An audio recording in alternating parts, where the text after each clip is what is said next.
আসসালামু আলাইকুম। আজকে আমরা চলে আসছি ড্রাগন বাগানে এই দীর্ঘ তাপদাহর পরে বৃষ্টির মধ্যে। তা আজকে মোটামুটি এই যে দেখতেছেন গাছগুলার কি অবস্থা। অতিরিক্ত তাপের কারণে এই যে ড্রাগন গাছ পচে গেছে। এই দেখেন, হুম, পচে গেছে। এই যে গাছগুলা সব লাল হয়ে গেছে অতিরিক্ত তাপের কারণে। তা বর্তমানে আর এখন তাপমাত্রা ছিল হলো 43 পর্যন্ত আমাদের এদিকে উঠছে, যার কারণে এই গাছগুলা হলুদ হয়ে গেছে। অনেক জায়গায় গাছ পচে গেছে, অনেক জায়গায় মাংস পচে শুধু মাঝখানের এই শিরটা দেখা যাইতেছে। সেটাও আপনাদেরকে আমরা দেখাইতেছি টোটালি। তা আর বিশেষ যেই ফুলটা আসছিল, এই যে ফুল, অতিরিক্ত তাপমাত্রার কারণে এই ফুল পর্যন্ত নষ্ট হয়ে গেছে। এই বাগানে যথেষ্ট পরিমাণ ফুল আসছিল, সেই ফুলগুলা সবই নষ্ট হয়ে গেছে। এই যে এই সাইডে দেখেন, এই যে সব কি অবস্থা দেখেন। এই যে ফুলগুলা সব ঝরে গেছে ফোটার পরে। অতিরিক্ত তাপমাত্রার কারণে এই ফুলগুলা সব নষ্ট হয়ে গেছে। তো অনেক গাছের এই যে মাঝখানের এই শিরটা পর্যন্ত পচে গলে গেছে। তা বর্তমানে এই যে আজকে 2 দিন বৃষ্টি হইলো আমাদের এখানে, মহেশপুর থানা আমাদের, এটা মহেশপুর থানার আন্ডারে। তা এখন ভুলেও একটা জিনিস কেউ করবেন না। অনেকেই মনে করতেছেন যে আমরা দীর্ঘ 1 মাস ধরে কেউ সার ব্যবহার করিনি অতিরিক্ত তাপের কারণে, শুধু মেডিসিন ইউজ করছি। সেটা হলো ছত্রাকনাশক, যাতে গাছটা বেঁচে থাকে। ওই গাছটাকে ঠিক রাখার জন্য আমরা শুধু ছত্রাকনাশক ব্যবহার করছে। অনেকে হয়তো ভুলক্রমে সার দিয়েও থাকতে পারে, কিন্তু যারা দেন নাই মনে করতেছেন যে বৃষ্টি হয়েছে একটা, আমরা একটু সার দিয়ে দিই। এই ভুলটা কখনোই করবেন না। আরো 1টা 2টা বৃষ্টির অপেক্ষা করুন। 2 থেকে 3টা বৃষ্টি হওয়ার পরে আপনারা যে যতটুকু পারেন সার প্রয়োগ করেন। এখন আমরা মোটামুটি আমাদের যেই বাগানটায় আসছি, যে ভাইয়ের বাগান, তাই সেই ভাইয়ের সাথে কথা বলবো। ভাই তার পরিচয় দিয়ে আমাদের সাথে হালকা কিছু কথা বলবে। ভাই, আপনার বাগানে কি পরিমাণ ফুল আসছিল, বা ফুল কি কোনো একটা ফুল আছে নাকি, যদি একটু বলতেন আসলে। আসসালামু আলাইকুম।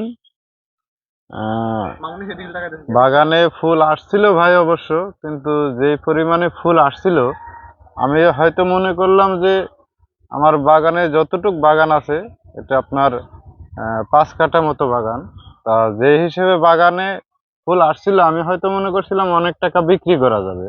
মানে ফুল দেখে আসলে মূলত আমি খুব খুশি হয়েছিলাম যে আমার এতটুক বাগানে এত ফুল, মানে প্রত্যেকটা ডোকায় 7টা 8টা 10টা 12টা পর্যন্ত ফুল হয়েছে। তা আমি দেখে খুব খুশি হয়েছিলাম। তা আল্লাহ নিয়ে গেল যেভাবে তাপমাত্রা হয়েছে এবার এই সিজনে, আসলে আমি তো মনে করছিলাম মনে হয় স্প্রে করার কারণে হয়তো গেছে ফুলগুলো, কিন্তু আসলে দেখলাম যে না, স্প্রে করার কারণে না, তাপমাত্রার কারণে গেছে। জি, অতিরিক্ত তাপের কারণে। হ্যাঁ, অতিরিক্ত তাপের কারণে গেছে। কিন্তু যেই পরিমাণ তাপ, মানে ডোগা পর্যন্ত আপনার হলুদ হয়ে গেছে। ডোগা, হ্যাঁ, ডোগা পর্যন্ত হলুদ হয়ে গেছে। এতটুক তাপমাত্রা, মানে এরকম আমার বয়সে আমি দেখি নাই যে তাপমাত্রা। আপনার বয়স হ্যাঁ, কত ভাই? আমার বয়স 30 আপ। 32 তার মানে আপনার এই 33 30 বছর বছর বয়স। লাইফে আপনি এত তাপ কখনো এত দেখেন তাপ নাই। কখনো দেখি নাই। তা যে পরিমাণ তাপ পড়ছে, যে প্রায় প্রত্যেকটা ডোগায় এরকম অবস্থা হয়। ঠিক আছে। এই যে দুই একটা একটা ফল দেখলাম আমরা টিকছে আর কি এই ফলের সাথে। এটা আপনার আগের ফল, আগের মানে। করার আগে। হ্যাঁ, হ্যাঁ, ও, তার মানে এটা। ফার্স্টে যে ফুলটা আসছিল হ্যাঁ, এটা হ্যাঁ, হ্যাঁ, ওই চান্সের ফুল, হ্যাঁ, তাই ওই তো? চান্সের ফুল। হ্যাঁ, হ্যাঁ, ওর 4 থেকে 5টা ফুল আসছিল ওই ফুলের আর কি এটা। এগুলো সিজনাল ফুল যেগুলা হ্যাঁ, হ্যাঁ, হ্যাঁ, সবগুলো আসছিল। তার মানে আমরা এক কথায় বলতে পারি, যাদের এই যে প্রথম চালানের যথেষ্ট পরিমাণ ফুল আসছিল, বিঘেতে কারো 4,000 5,000 6,000 7,000 ফুল আসছিল, তার মানে মোটামুটি ওই সব ফুলই নষ্ট হয়ে গেছে, তাই তো? হুম, হুম, হুম। ওইখান থেকে হয়তো কারো 2-1 পিস টিকে থাকলে থাকতেও পারে। তবে যদি 100 থাকে তার মধ্যে 99টা ফুলই আমরা ধরতে পারি নষ্ট হয়ে গেছে। হুম, হুম। তারপরে এই যে দেখেন, যে জিনিসটা আপনাদেরকে বলছিলাম, এই দেখেন মেন শিরাটা পর্যন্ত নষ্ট হয়ে গেছে, দেখেন এগুলো সব পচে গেছে। এই বৃষ্টি হয়েছে যার কারণে এটা আবার একটু শুকায় ইয়ে হয়ে গেছে, চিমটি খেয়ে গেছে। এই দেখেন ডোগা এখান থেকে এটা পচে গেছে। তারপরে এই যে ডোগাটা দেখেন কালারটার কি অবস্থা হয়ে গেছে। আবার একটা জিনিস দেখাই, এই যে সাইডে আপনার একটা কলা গাছের একটা ছায়া আছে, এই দেখেন এই যে এই এরিয়াটাতে একটা গাছও কিন্তু হলুদ নাই। এই জায়গাটা কিন্তু যদি 43 তাপমাত্রা থাকতো, তারপরেও কিন্তু 43 তাপমাত্রা এর উপর পড়ে নেই। উপরে গাছ আছে, ছায়াযুক্ত অবস্থায় রয়েছে, এই কারণে এই জায়গায় একটা গাছও হলুদ হয় নাই।